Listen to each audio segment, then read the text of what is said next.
this is how we do it. This is how we do it. La la la la la.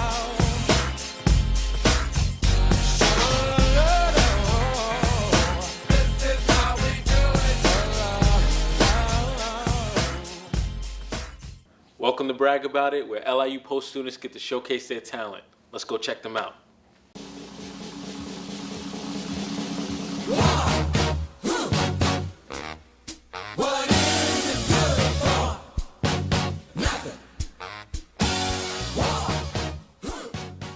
Hey guys, what's up? I'm Akosa Madwe Bunum. This is our Bragg About Talent. Why don't you introduce yourself, man? I'm Tom Frusimer. I'm a senior broadcasting student here at LIU Post, and I do mixed martial arts. That makes a really nice noise. Best way to put it would be MMA. I mean, it's a bunch of stuff. It's Japanese Jiu-Jitsu, Brazilian Jiu-Jitsu, Muay Thai, and some Fajita Tertia, which is like Filipino knife and stick fighting. It's a lot of different stuff. I mean, Japanese Jiu-Jitsu is mostly throws, self-defense, like how to get a knife from somebody, how to get a gun from somebody, or, you know, drunk guy at a bar grabs you. Have you ever had to do that? I haven't, but it's come close before. I mean, I always just kind of find that the best way to deal with conflict is kind of, you know, avoid it. Like, don't get into it if you don't have to. But I just like knowing that I could deal with it. What motivates you to get into the Jiu-Jitsu, MMA? I started with Taekwondo way back when. It was just kind of because when I was little, I didn't have glasses. I didn't have glasses for a while, so like by the time I got them, I had no hand-eye coordination. I was like the most unathletic kid. But what I could do was I could play soccer because the ball was big enough for me to see it, and so I got really good at kicking. A friend of mine did Taekwondo, which is mostly kicking, and it just kind of all went together. And from there, I just kind of liked it because I was a really shrimpy little dorky kid, and you know, I liked the idea of knowing how to fight, and from there on it was just something that challenged me both mentally and physically, because I mean, jiu-jitsu is like, it's like a game of chess where you're using every part of your body, and it's like the most terrifying thing sometimes, but it's the most amazing thing when you actually get something to work. And plus you know, I'm motivated by all the guys I train with, because I train with such a great group. I mean, we have guys ranging from like 16 to 60, you know. I've had 60-year-old guys who can still, you know, mess me up. So, you know, I'd like to be that guy when I'm 60. And it's just such a big part of my life now. The first move I'm going to show is a personal favorite of mine. It's called the standing armbar, and it's good self-defense. It's not something you'd use in like a full-on fight once the punching already starts, but this is something you'd use if someone grabs your wrist or tries to, you know, start something at a bar or wherever. So if you would grab me cross fist, seeing that, I would turn my hand to the outside and grab like that. So out like that, and stepping it out at the same time, because I want to be on that side of him so I can really pull his arm out.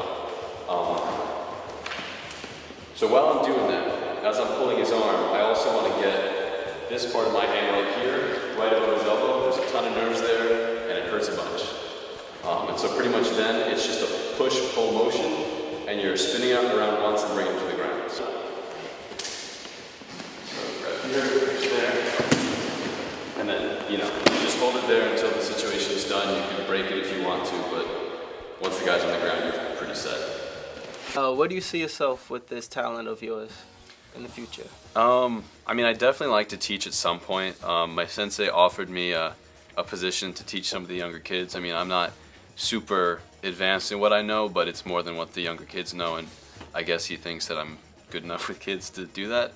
But you know, I'd like to compete at some point. I'm trying to pace myself, not rush in and get like smacked up, but because that would happen if I rushed in right now. But I'd like to compete at some point. You know, I wouldn't mind getting a few trophies or something, but if that ever happened. But it's definitely always going to be a part of my life. But career-wise, I mean, I'm not going to be a pro fighter starting this late. I'm not going to be any kind of professional trainer, but it's definitely going to be a part of my life, you know. The last thing I'm going to show you is called an osotogari, or outside leg sweep. It's one of the first moves I learned, but I use it a lot. I love this move, and it works really well. He would throw this wild outside punch, and you just come in with your hands like this. So one of them goes to the side of his face, and the other one comes up here, blocks the arm, and keeps your head tucked behind your shoulder so you're safe. So one more time. wrap the arm, hold that tight. You have the same kind of push-pull motion that you did before. Now you hook the leg in, pull that out, and now you have his arm. If you're flexible, you can probably do something with that, but otherwise, he's on the ground, you can step on him, punch him, kick him. But he's on his back, you can't deliver as much force in your back, and it's, now the fight's kind of yours. Brag about it.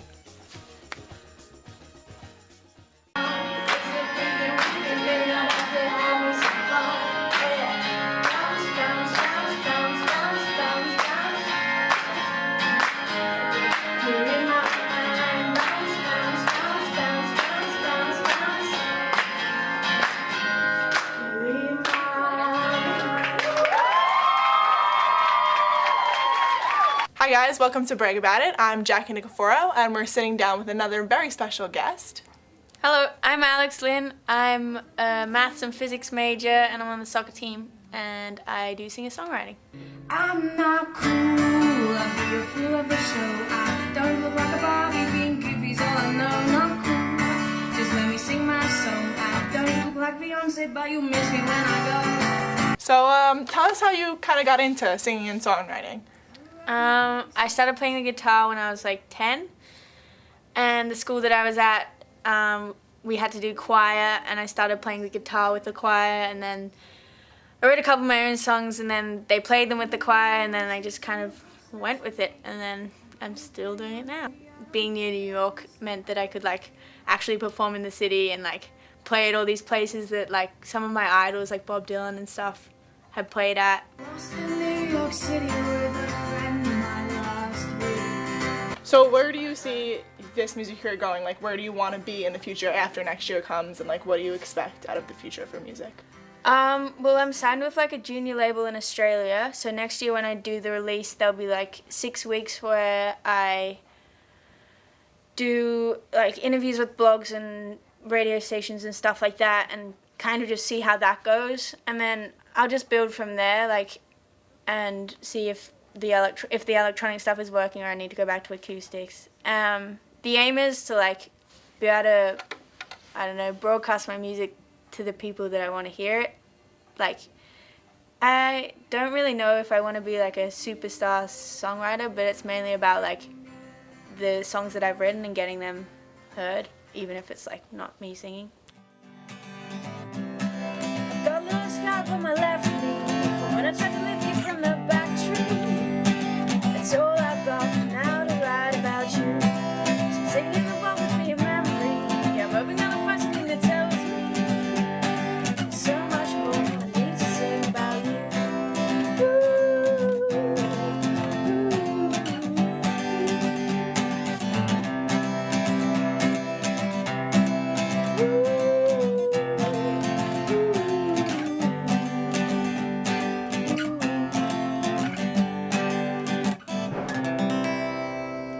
Where do you think we could check you out, if our fans wanted to watch your music videos or listen to you? You can look up Alex Lynn on Spotify, iTunes, or YouTube. Or SoundCloud. Brag about it. And so I found a place where everyone will know my happy mustache face. This is the Cleveland Show. Hi, this is Cleveland Brown. You're watching Bragg About It. There's a party going on over here. Well, my name is Tyler McLaughlin. I'm a junior here at CW Post, and I'm studying broadcasting, class of 2017. What I hear on campus is you're the impersonator. You can impersonate pretty much everybody. Well, I try to. I wouldn't say everybody, but we take it one day at a time, so. Hi, I'm Elmo. I'm at a party. Yeah. Well, when I was a kid, my mom, she got me into, she used to do a bunch of voices, baby voices and things like that to me when I was a kid. But I used to watch Alvin and the Chipmunks on TV, and we used to just go over the voice impersonation. I used to do them back to my mom, so I used to recite lines from movies like the actors would do, and that's kind of how I got into it. Hello everybody, my name is King Julian from Madagascar, and I like to move it. I like to move it. You like to move it. Very good. I take the voiceover class here, so I love doing it because it gets me a chance to express myself and do the different voices for a large group of people. On the flip side of that, though, on parties and things, I don't take it too seriously. I just kind of used to just do them for enjoyment of fun and whatnot. So, but now it's I'm kind of seeing a path, maybe a little freelance career going on over here, and I enjoy it. You know, I take every day by day. My question is, okay, who's the best person you can impersonate? Well, best person, I think my favorite would have to be Cleveland Brown from Family Guy. That's probably one of my favorites to do. You hear that, guys? Cleveland, you know the guy. So let's get a little taste of it. You got something? Well, what do you want to hear from Cleveland? Ken, I'm Cleveland right now. Oh, hey, everybody. What's going on? That is exactly how he sounds. If you really watch the show, The Cleveland Show, Family Guy, that is exactly how he sounds. And I mean, that's just on point. Well, thank you, man. It's amazing. No, no, no, no, no! I gotta stop taking Buster and Peter shenanigans. I'm going to need to take lessons from you, you know, try to take some I can teach you one today. You want to try one today? All right, let's try one. All right, let's try one. All right. Okay. Let's try a dog bark. All right. So we're going to start off with an inhale. It's like, you know when you gasp for air and you go, so we're going to try that. You're going to gasp in as much as you can. All right. And hopefully if you can get it back into the back of your throat, like you would say to your wife on a Friday night. Okay. If you can, all right. But anyway, if you can get the air to go into the back of your throat, okay, that's where the noise is going to come from. And then if you cup your mouth, you can make it louder. So if I do an example like, you can. So let's see what you got. Like that. Here we go. Here we go. It's getting somewhere. I think we're all right. I'm like one of those chihuahuas, you know. I did. One of the little ankle biters. You know, they're aggressive still.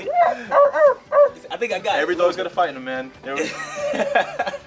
But see, you know, we trying out, we having fun, and I mean, this is Bragg About It. Tyler, the man, the impersonator. You know, I'm gonna hire him for my next show. Have a good one, guys. Bragg About It. I thought Black Lives Matter. Come on now. It's not just a social issue, so let's not despise white supremacy if we killing ourselves to limit the life expectancy. I thought Black Lives Matter. Jeremiah Vilas, senior at LIU Post, major, childhood education. Well, my Bragg About It talent is poetry, spoken word, yes. This is the type of generation that we live in. Black on black killing, constant sin and drug dealing, discriminating children, no spiritual discernment because the flesh is winning. How long I've been writing poetry? Since the age of 16. Hey yo, and that's when I stand out even more when I'm proclaiming his name. Cause I stand here before you in the shame of the game. I'd rather chase after his glory instead of the fame. Cause I realize chasing after money doesn't give you enough change. There's a lot of things that motivated me to write poetry. I've gone through a lot in life, and in the midst of, you know, the trials and tribulations that I've gone through, poetry motivated me to voice my problems, my blessings, and concerns towards societal issues. But hold up, let me switch it up. He shed his blood on that lowercase t for the whole community, consistently including we, with pierced hands and pierced feet, thorns on his head that was pushed down deep. He couldn't open his eyes to see blood gushing down his eyes, but set us free. He was slain down, beat, physically fatigued, and marked by Romans that were deceived. But as you can see, I'm not a perfect human being. So when I fall, I get right back up. And when I'm being tempted by liquor, all I tell my fellas nowadays, just pass the cup, cause I don't live that lifestyle no more. You can laugh at me all you want, cause Christ is who I adore forevermore. You see, I can get explicit, sexual involved, talk about women's in the core. But like I said, Christ is who I adore forevermore. Thank you.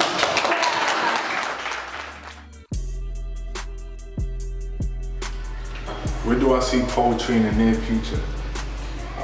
Poetry never expires for me, so it's definitely something that I'm always going to express and show the people.